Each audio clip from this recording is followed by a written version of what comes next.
একাদশ শ্রেণী অর্থাৎ ক্লাস 11-এর ছাত্রছাত্রী বন্ধুদের জন্য আজ আমি ঈশ্বরচন্দ্র বিদ্যাসাগর এই কবিতাটা প্রত্যেকটা লাইন ধরে ধরে প্রত্যেকটা শব্দের অর্থ সহ আলোচনা করব। তোমরা প্রত্যেকেই জানো মাইকেল মধুসূদন দত্ত অনেক স্বপ্ন নিয়ে বিদেশে গেছিলেন, কিন্তু নানা কারণে সেখানে তিনি নিজের স্বপ্ন পূরণ করতে পারেননি। বিদেশে তিনি প্রবল অর্থ কষ্টে পড়েন, হাতে টাকা নেই, কি করবেন?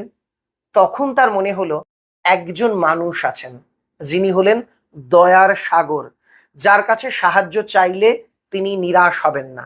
তিনি তখন চিঠি লেখেন বিদ্যাসাগর মশাইকে, আর ঈশ্বরচন্দ্র বিদ্যাসাগরও তাকে অর্থ সাহায্য করেন একাধিকবার। যখনই মধুসূদন বিদেশে অর্থ সংকটে পড়েছেন তখনই বিদ্যাসাগর তাকে সাহায্য করেছে। এমনকি দেশে ফিরে আসবার পরে মধুসূদন দত্ত যেন একটা ভালো জীবিকা খুঁজে নিতে পারেন, একটা ভালো কাজ পান, এজন্য বিদ্যাসাগর মশাই সুপারিশও কিন্তু লিখে দিয়েছিলেন। এই মহানুভব মানুষটার প্রতি শ্রদ্ধা ও কৃতজ্ঞতা জানিয়ে মাইকেল মধুসূদন দত্ত লিখেছিলেন ঈশ্বরচন্দ্র বিদ্যাসাগর কবিতাটি। আকৃতি খুব ছোট, 14 লাইনের কবিতা। তোমরা তো সবাই জানো 14 লাইনের কবিতাকে বলা হয় সনেট বা চতুর্দশপদী কবিতা। 1865-66 সাল নাগাদ মধুসূদন দত্তের একটি বিখ্যাত কাব্যগ্রন্থ প্রকাশিত হয় যার নাম চতুর্দশপদী কবিতাবলী। সেই কাব্যগ্রন্থের 86 সংখ্যক অর্থাৎ 86 নাম্বার কবিতা ছিল ঈশ্বরচন্দ্র বিদ্যাসাগর। তাহলে বন্ধুরা শুরু করব আলোচনা। আমার একটা ছোট্ট আবদার, যদি আমাদের আজকের ক্লাস ভালো লাগে ভিডিওতে অবশ্যই লাইক করো। আগামী দিন কোন অংশ পড়ালে ভালো হয় সেটাও কমেন্টে লিখে জানিও। সম্রাট এক্সক্লুসিভ চ্যানেলকে সাবস্ক্রাইব করতে কিন্তু একেবারেই ভুলো না।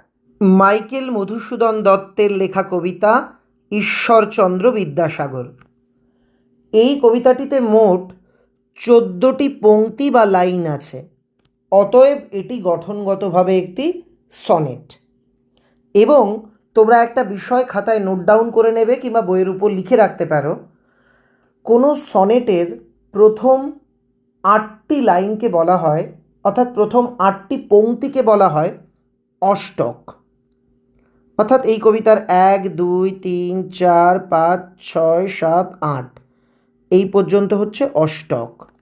আর আমি যদি নিচে নামি, শেষে আরও খানিকটা আছে, পরের 6টি লাইনকে বলা হয় শতক, ষষ্ঠক নয় কিন্তু।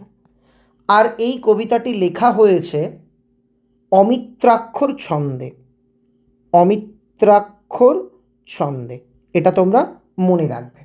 এবার আমরা লাইন ধরে ধরে এই কবিতার আলোচনাতে আসছি। মধুসূদন বিদ্যাসাগরকে বলছেন, বিদ্যার সাগর তুমি বিখ্যাত ভারতে, হে বিদ্যার সাগর, হে বিদ্যার অপার সমুদ্র, তুমি ভারতে বিখ্যাত। করুণার সিন্ধু তুমি, তুমি হলে করুণার সমুদ্র, তুমি অপার করুণার এক সমুদ্র। সেই জানে মনে দিন যে দিনের বন্ধু, যারা দিন দুঃখী দরিদ্র তাদের মন জানে, সেই জানে মনে দিন যে, অর্থাৎ যারা দিন, যে দরিদ্র দিন দুঃখী তার মন জানে। তুমি হলে দিনের বন্ধু, তুমি হলে দিন দুঃখীদের বন্ধু।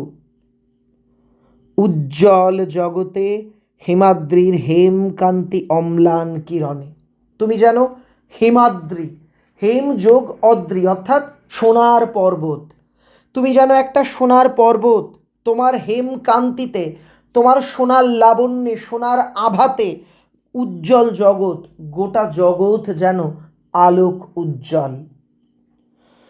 কিন্তু ভাগ্য বলে পেয়ে সে মহাপর্বতে যে জন আশ্রয় লয় সুবর্ণ চরণে, সেই জানে কত গুণ ধরে কত মতে গিরিশ।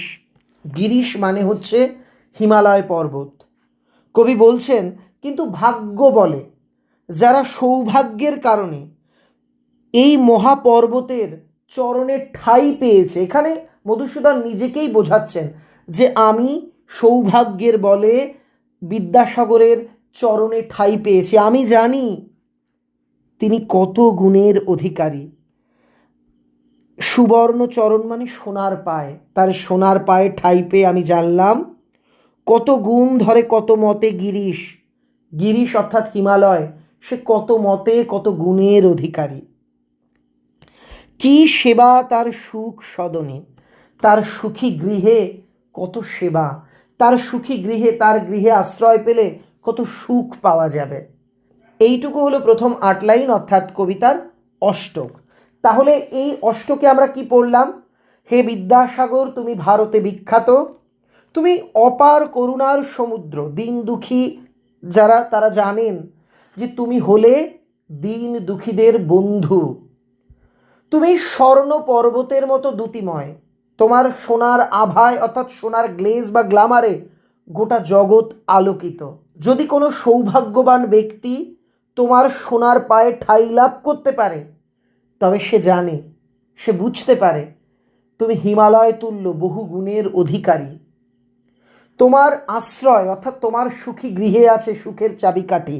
তোমার কাছে আশ্রয় লাভ করতে পারলে পাওয়া যাবে অনেক অনেক সুখ। তারপর কবি বলছেন, এই যে দেখো শেষের 1 2 3 4 5 6 6টা লাইন শতক।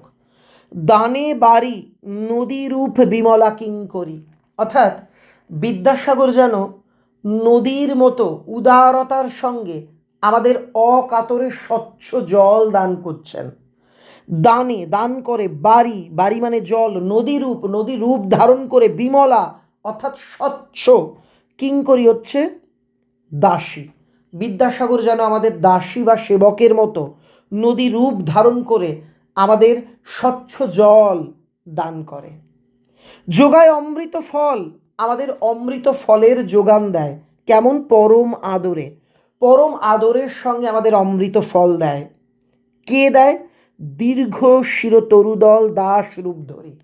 বিদ্যাসাগর যেন দীর্ঘ শিরতরুদল অর্থাৎ উঁচু মাথাওয়ালা গাছের দল, অর্থাৎ লম্বা বৃক্ষ, তার মানে বৃহৎ বৃক্ষের মতো বৃহৎ বৃক্ষ হয়ে আমাদের পরম আদরের সঙ্গে অমৃত ফল যোগান দেন। পরিমলে ফুলকুল 10 দিশ ভরে, পরিমল মানে সুবাস, তার সুবাসে ফুলকুল, তার ফুলের সুবাসে 10 দিগন্ত, 10 দিশ মানে 10 দিক ভরে ওঠে। দিবসে শীতল শাসী ছায়া বনেশ্বরী, তিনি যেন বনেশ্বরী, বনেশ্বরী মানে বন, বনের ঈশ্বরী। বিদ্যাসাগরকে বলা হচ্ছে তিনি যেন বনের ঈশ্বর। তিনি বনেশ্বরী হয়ে দিবসে দিনের বেলায় আমাদের শীতল শাসী ছায়া, ঠান্ডা ছায়া প্রদান করে। আর নিশায় অর্থাৎ রাতে সুশান্ত নিদ্রা, একদম ঠান্ডা নিদ্রাতে ক্লান্তি দূর করে, আমাদের শরীরের ক্লান্তি দূর করে দেয়। রাতের বেলাতে ঠান্ডা ঘুমে আমাদের শরীরের ক্লান্তি দূর করে দেয়। তাহলে বন্ধুরা, কবিতাটা কেমন লাগলো? সত্যি জলের মতো বোঝাতে পেরেছি তো? আমাকে লিখে জানিও। আর হ্যাঁ, তোমাদের জন্য আমি একটা জিনিস লিখেছি, সেটা হলো ফার্স্ট আর সেকেন্ড সেমিস্টার দুটো সেমিস্টারের জন্য বাংলার সাজেস্টিভ সহায়িকা বই। এই যে সম্রাট এক্সক্লুসিভ নাম, এরকম দুটো বই একসঙ্গে থাকবে। তোমরা যে কোনো বড় বইয়ের দোকান, ফ্লিপকার্ট, অ্যামাজন, কলেজ স্ট্রিট, সর্বত্র আমাদের বই পাবে।